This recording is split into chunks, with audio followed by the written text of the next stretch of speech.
Hi friends, ഇന്ന് നമ്മുടെ ജ്യോതിസ് കിച്ചണിൽ ഒരു നാർത്തങ്ക അച്ചാർ അല്ലെങ്കിൽ പച്ചടി എന്ന് വേണമെങ്കിലും പറയാം. ഇത് കല്യാണ വീട്ടിലൊക്കെ നമ്മൾ സൈഡ് ഡിഷായിട്ട് വയ്ക്കുന്ന ഒരു പച്ചടി പോലെ ഇരിക്കും. ഇത് വളരെ ടേസ്റ്റി ആയിട്ടും എളുപ്പത്തിൽ 10 മിനിറ്റ് കൊണ്ട് ചെയ്യാൻ പറ്റുന്ന ഒരു പച്ചടിയാണ്.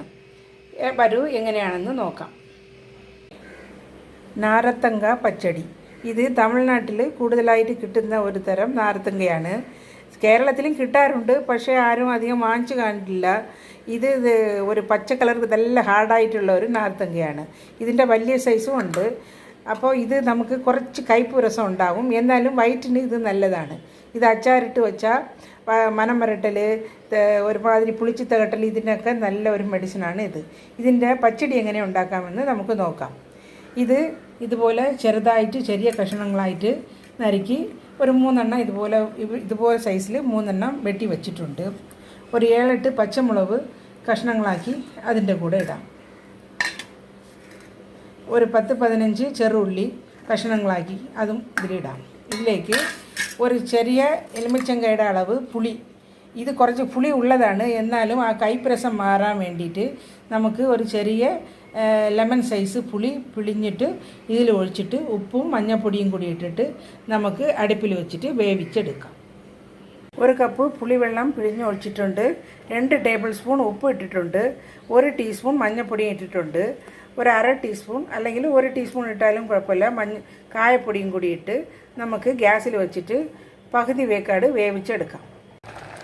നാരത്തങ്ക നല്ലതുപോലെ തിളച്ച് തുടങ്ങി. ഇനി കുറച്ചുകൂടി വെന്തിട്ട് നമുക്ക് പൊടി ഐറ്റംസ് ചേർക്കാം. നാരത്തങ്ക നല്ലതുപോലെ വെന്തിട്ടുണ്ട്. ഇനി ഇതിലേക്ക് 2 ടീസ്പൂൺ ചില്ലി പൗഡർ ഇടാം. ഇത് സാധാരണ ചില്ലി പൗഡറാണ്. കാശ്മീരി ചില്ലി ഉണ്ടെങ്കിൽ കാശ്മീരി ചില്ലി ഇട്ടാലും മതി. എന്നിട്ട് നല്ലതുപോലെ മിക്സ് ചെയ്തിട്ട് ഒരു കഷ്ണം ശർക്കര കൂടി ഇതിലേക്ക് ഇടാം. ഇത് നല്ല കയ്പും പുളിപ്പും കുറച്ച് മധുരവും എല്ലാം കൂടിയുള്ള ഒരു പച്ചടിയാണ്. ഇത് കുറച്ച് ഇങ്ങനെ കുറുകി വരുമ്പം നമുക്ക് ഗ്യാസ് ഓഫ് ചെയ്തിട്ട് കടുക് വറുക്കാം. കുറച്ച് കുറുകി തുടങ്ങി. ഇനി കുറച്ചുകൂടി കുറുകാനുണ്ട്. അപ്പോൾ മുളക് പൊടിയുടെ പച്ചമുളക് മണം മാറും. അപ്പോൾ നമുക്ക് ഗ്യാസ് ഓഫ് ചെയ്യാം. ഞാനിടുന്ന റെസിപ്പീസ് എല്ലാം ഞാൻ ചെയ്ത് പലർക്കും കൊടുത്തിട്ട് അതിൻ്റെ നല്ല ഗുഡ് മാർക്ക് വാങ്ങിച്ചിട്ടാണ് ഞാൻ ഈ യൂട്യൂബിൽ ഇടുന്നത്. പക്ഷേ എനിക്ക് ആരും ലൈക്ക് ചെയ്യാറില്ല. പ്ലീസ് എല്ലാവരും ഒന്ന് ട്രൈ ചെയ്ത് നോക്കിയിട്ട് എല്ലാവരും ലൈക്ക് കമൻറ്റൊക്കെ ചെയ്യണം, എന്നാലേ എനിക്ക് ഒരു മോട്ടിവേഷൻ ആവും.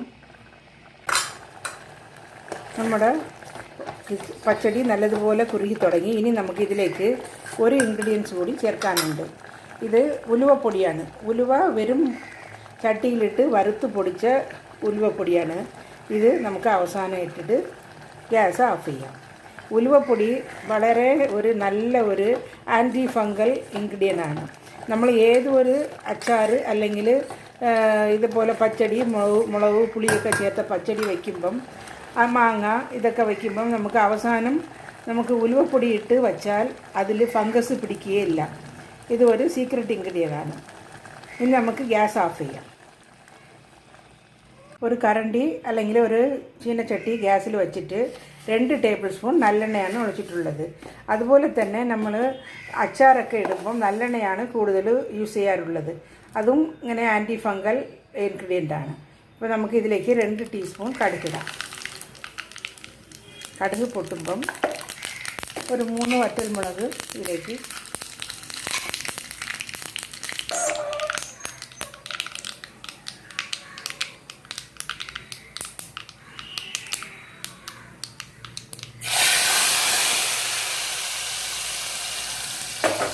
ഒഴിച്ചിട്ട് അടച്ച്. നമ്മുടെ പച്ച നാർത്തങ്ങ പച്ചടി അല്ലെങ്കിൽ അച്ചാർ റെഡിയായി. ഇത് നല്ലതുപോലെ ആറി തണുത്തിട്ട് ഒരു ദിവസം നമുക്ക് പുറത്ത് വച്ചിട്ട് അടുത്ത ദിവസം എടുത്ത് നല്ല എയർ ടൈറ്റ് കുപ്പിയിലാക്കി ഫ്രിഡ്ജിൽ സൂക്ഷിക്കാം. ഇത് 1 മാസം വരെ കേടുകൂടാതിരിക്കും. പിന്നെ ഈരക്കരണ്ടി സ്പൂൺ ഇതൊന്നും ഇടാതെ നോക്കിയാൽ മതി. ഇത് വളരെ ടേസ്റ്റിയും ചപ്പാത്തി, തൈര് സാദം, ഏത് സാദത്തിനും നമുക്ക് ഇത് യൂസ് ചെയ്യാൻ പറ്റിയ ഒരു കിച്ചടിയാണ്. ഒട്ടും കൈപ്രസമേ ഉണ്ടാവില്ല. എല്ലാവരും ഇതൊന്ന് ട്രൈ ചെയ്ത് നോക്കണം. ആദ്യമായിട്ട് കാണുന്നവർ സബ്സ്ക്രൈബ് ചെയ്യുക. നിങ്ങളുടെ അഭിപ്രായങ്ങളൊക്കെ കമൻസിലൂടെ അറിയിക്കുക. Thanks for watching.